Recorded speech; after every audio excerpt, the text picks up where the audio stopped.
Simale gen baba karakote mato Simale gen baba kate mare ado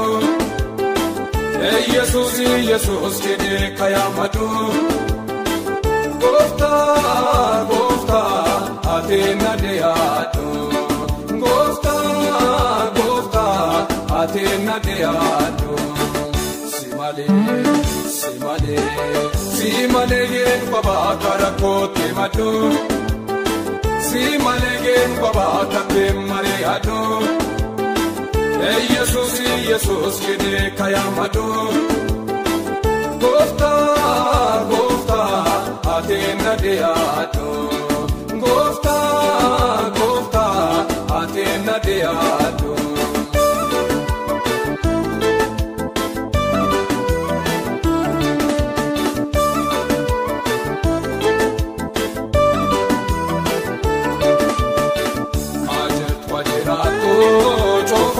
Moato, Wada Israele, Noasi Bakato, Gavie tu Baba me potuna puri, Aposie Gada potuna gaidari, Si Baleni Katu Gavino Nevia, Si Tuarga Gaba Furajero Via, Si Baleni Katu Gavino Nevia, Si Tuarga Gaba Furajero Via, Simale gen baba karakote mato Simale gen baba kate mare ado Jesus Jesus kede kayamado Gofta Gofta atena de ado Gofta Gofta atena de ado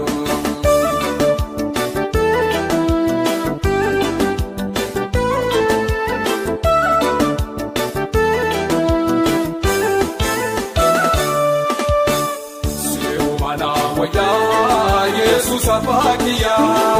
ateyo impeta, gafi unedia, mata ke impeta na muinga fatu, wana to chumalte na musinga sisu, tanafsi ekata kufa panaso, tukana ki kesate siakagaso, tanafsi ekata kufa panaso, tukana ki kesate siakagaso.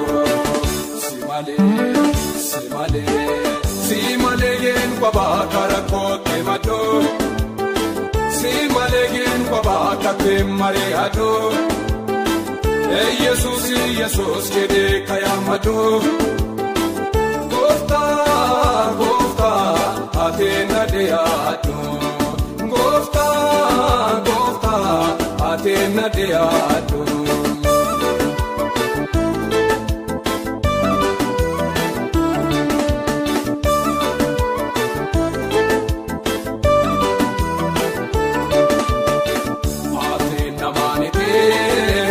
Namandato, Endandamjete, Berahindabato, Jesus, Jesus, Jesu, Yamare, Antakaingare, Kanjefate, Atin Namanete, Namo Infakato, Rako Gilmena Mafute, Karagato, Atin Namanete, Namo Infakato, Rako Gilmena Mafute, Karagato. Simale gen baba karakote mato Simale gen baba kate mare ado Jesus Jesus kede kayamado Gofta Gofta atena de ado Gofta Gofta atena de ado